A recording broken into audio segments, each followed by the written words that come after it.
Kini maistorya man ginato ni mga kaibigan, ha? Maistorya nato ni. Para pud ni sa mga asawa nga mga butan ang ilang bana. Oh. Ngano man jud pagbutan inyong bana kining uban nga re ay manguyab naman pud og lain, mangita man jud mo og lain. Girls, ngano man na girls? Mga babae ho natin diyan. Pakisagot, no? You need to answer about this. Bakit ho pag masyadong magalang buutan ka inyong mga bana or hindi ganun ho ka stricto sa inyo, maghahanap ho kayo ng iba dyan, yung iba.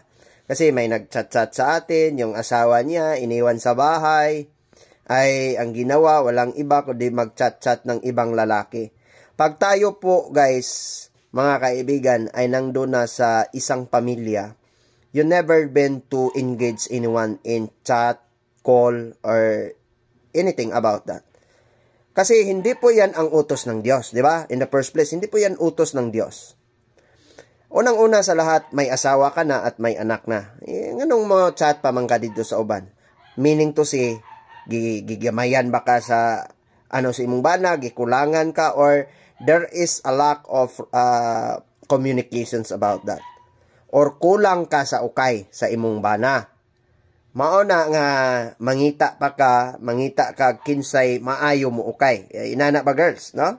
Kasi minsan yung nagchat-chat sa atin dito, nag-text is mga lalaki.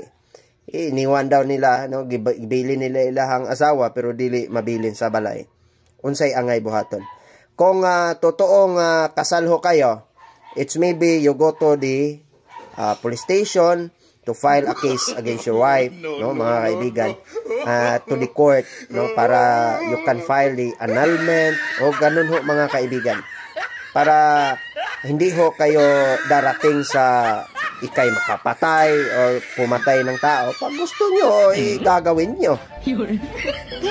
Kung totoo. Kasi minsan ho, yung ibang mga lalaki rin, sa dahilan na nagsisilo sila, kung ano na lang po yung pinupukol doon sa babae. So that's why we need to hear it in the court. We need to file a formal complaints against that. No, ganun ho mga kaibigan. Huwag natin lalagay yung mga batas sa mga kamay ho natin. May batas ho tayong umiiral sa bansa ho natin to protect our rights. Pero ito lang po yung message ko sa inyo. Pag may asawa na ho tayo, babae man ho tayo o lalaki, just to stay with them. Para yung grasya ho ay hindi umiiwas sa atin. Hindi yun pumapasok ang gulo sa isip, no? No, gani kasi gulo-gulo isip yan, no? Pag asawa mo nangabit, Jesus ko Mariosep. Isa yang sampal, isa yang insulto sa inyo. Lalong-lalo na pumupunta yang lalaki dyan, no? Bahay ninyo, ginagawang ganon. Hindi yan tama. Insulto yan para sa akin. Pag ako yan, I do not like to be hesitate to kill of that person. Mga kaibigan. And also, mga kaibigan, pag hindi naman totoo, just to study kung ano po yung ginagawa ng asawa ninyo. Huwag kayong ano tayong mga lalaki. Ang dahil po sa silo sa asawa, kahit ano na lang, gagawin mong totoo. Hindi po yun tama. Just to hear it first. No? Panid